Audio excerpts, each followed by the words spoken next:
Well, hello, everyone. Welcome back to the CrossWinds Church More Than Sunday podcast. This is Chris Coley. I'm the senior pastor here at CrossWinds. And we're back today with another episode where we're going to be talking about another one of our Phase 2 reopening or regathering, really, classes. This one taught by Sarah Lochelt, our small groups pastor. Hope you enjoy this conversation.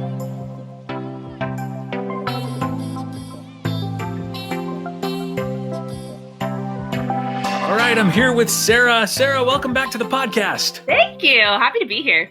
Yeah, I'm excited that you're here. We had Jody on yesterday, and she talked to us a little bit about her class that is part of our Phase 2 regathering type of thing. We're going to hear about your class in just a moment, but while we've got you here, since you're our small groups pastor, Phase 1, it's all you. It's all small groups. So How's it going? Do we have some groups that have started to come meet on campus, and what's that looking like? Oh, it's so fun. It's so fun. Even when we're walking around campus in the middle of the day, there aren't really groups in the middle of the day. Also, it's so hot, but it's so fun to look around campus and see there's all these little circles of chairs set up all over campus. And so they're all set for the evenings. Yeah, they can come and meet. We've had lots of groups who are already coming, or even groups where there's only a few people who want to meet in person. So there's some people in person and other people on someone's iPad through Zoom or sort of digitally tuning in. Yeah. It's good. I saw some people meeting under a tree in the shade yesterday. They brought their lawn chairs and just sat in the grass. That's kind of cool. I know we've got at least one group. I think they're meeting in the lobby with all the big doors open so they can watch something on video. Is that what's going on? Yeah. One of our women's groups does a Bible study that has a video portion at the beginning, and they didn't want to risk being in someone's living room to do that. So they're going to use the TV in the lobby and then spread out all over the lobby so that they can watch the video together and talk about it without having to be too cramped in space. Good. All right. So some of that's happening. If your group's not meeting on campus and wants to, and by the way, once again, it's cool. Not everybody's comfortable with that. No big deal. We understand that. But if you're kind of like tired of being at home or Zoom calls or whatever, and you want to give it a shot, reach out to Sarah and she'll get you set. So in the meantime, we're talking about Phase 2, and you have got a class coming up that people can sign up for to start coming again on Sundays, 25 people or less. That's kind of what we've been shooting for in all of this. And what is your class called? Yeah, so my class is called Can You Handle the Truth? And you were telling me before we started recording, it was originally called You Can't Handle the Truth. You Can't Handle the Truth, which is like a really iconic line from A Few Good Men that Jack Nicholson says, and I love it. It's a great line. It's an important moment in the movie. It's like the pivotal moment in the movie. Yeah.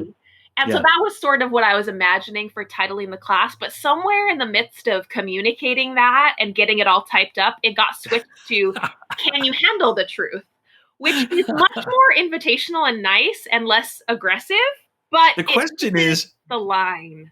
The question is, did somebody know and decide, I don't know if this title is going to go over. We ought to change it, or is it a typo?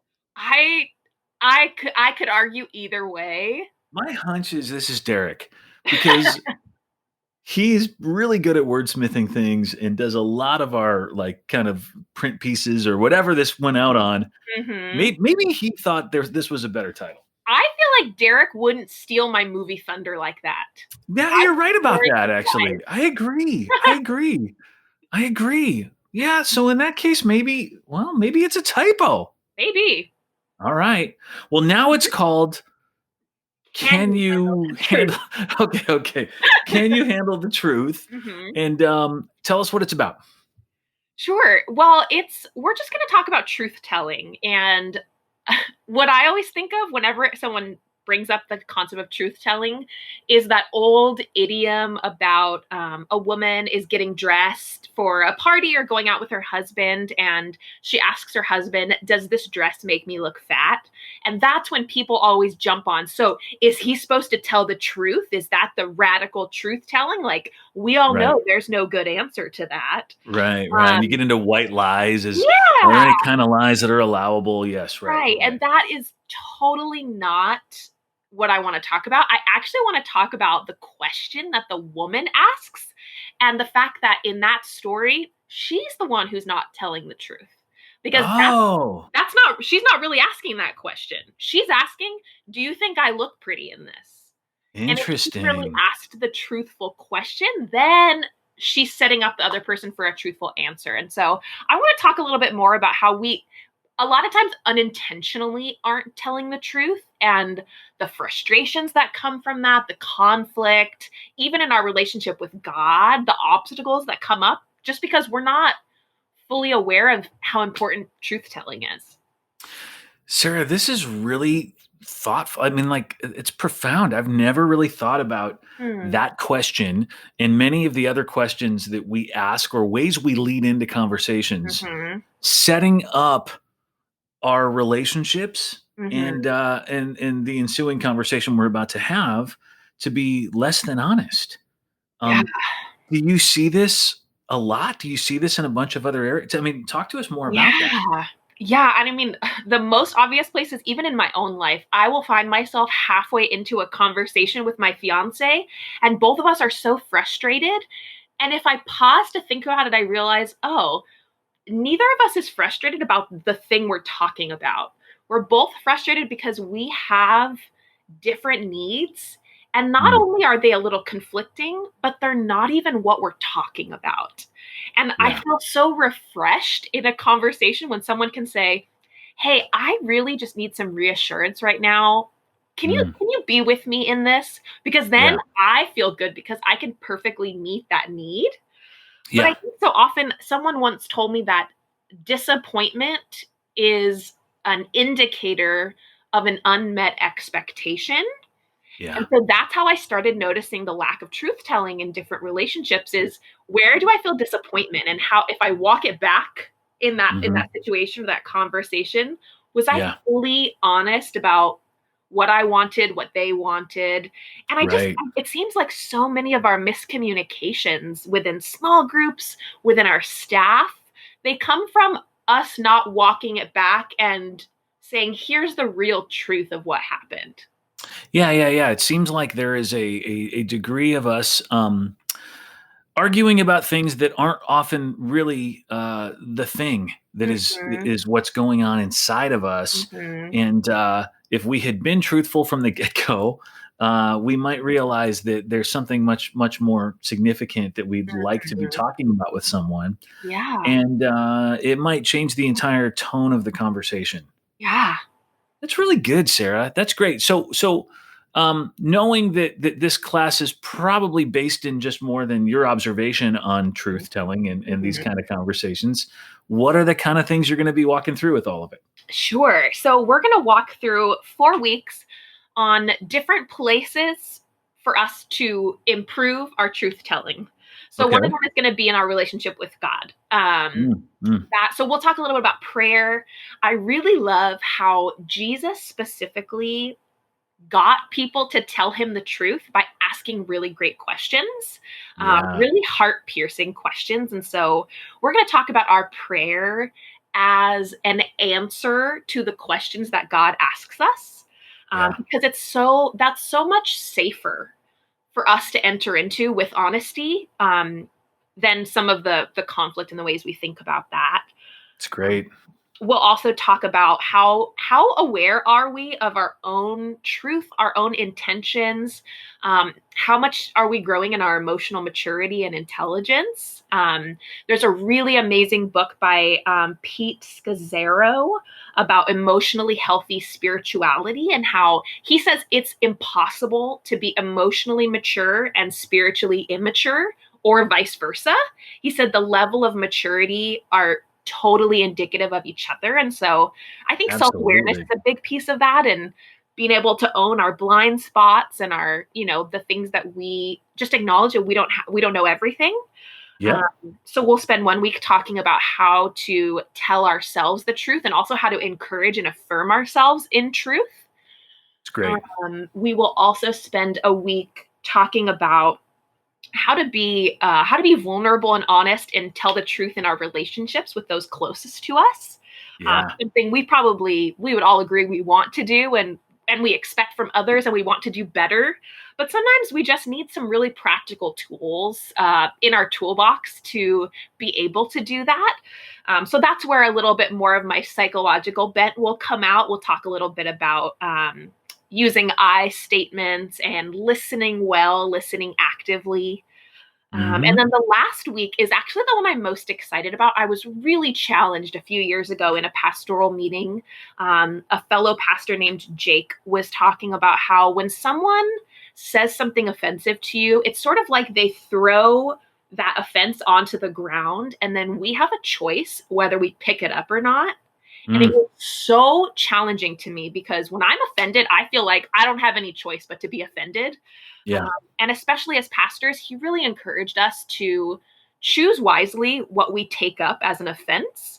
And also how we go about remedying that. And the fact that scripture has instructions for how we remedy an offense tells us that God knows we're going to be offended by one another, and he gave us a strategy for how to work it out, which means it's important for us to do together.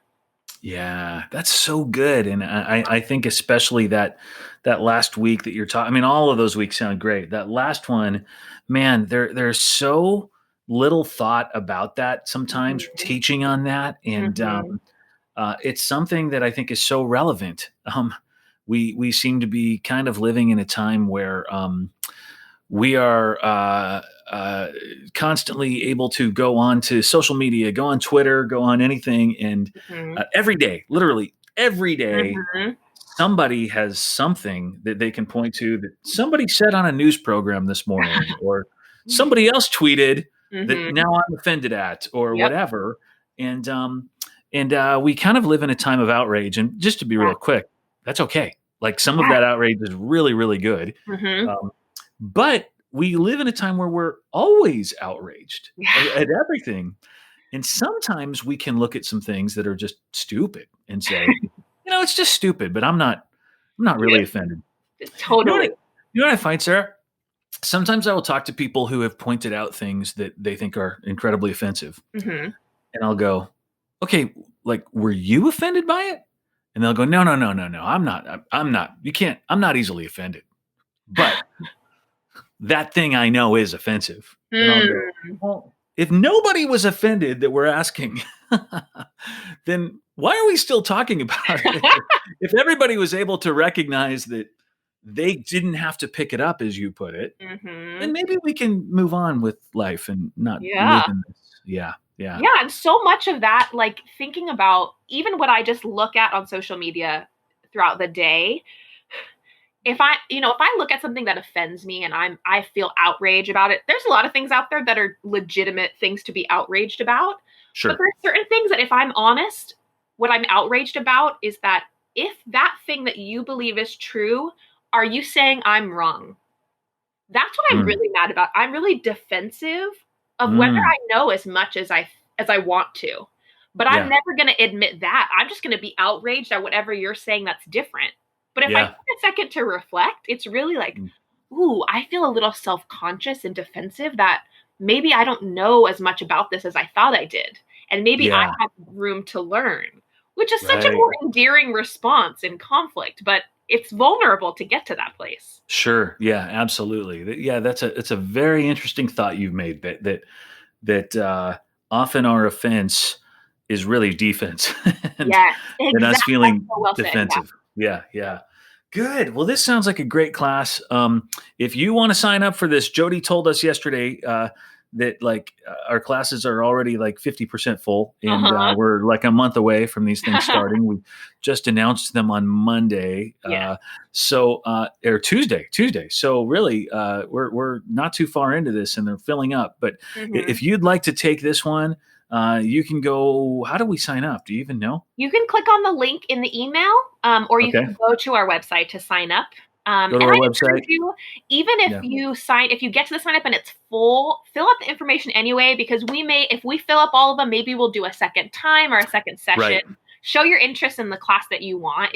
And they're at different times throughout the day too. Right. Do you know what time yours is yet? Mine? I believe mine is at 10. You know where? It's in the Knot Barn. Okay. I think there's 2 classes at 10. one at 9 and one in the evening. So even you Right. can flip into more than one if you're interested in that. We have some really, really interesting ones. Yeah, and this is just it. I mean, our thought is to offer like I think we're offering like 3 or 4 of these, Yeah. and then the thought would be that if they fill up, and Mhm. again, we're trying to keep to 25 or less in outdoor spaces where we can all be really separate and lots of Mhm. air, fresh air, and Yep. wind blowing through. Uh-huh. Our thought has been, yeah, if your 10 a.m. class fills up and it's over at 11, we'll sanitize Mhm. and we'll offer it again at noon or Totally. whatever. So Yeah. that would be helpful. But it's to say, while we can make those decisions now to offer it again at noon, we will not be able to make those decisions 2 days before it starts. Right. So help us and help yourself by getting your stuff together and signing up now. So, Yes, please. all right, Sarah, thanks for your time. Appreciate you walking us through that. Absolutely. So fun. All right, enjoy your weekend. Thanks, Chris. You too. See you. Bye.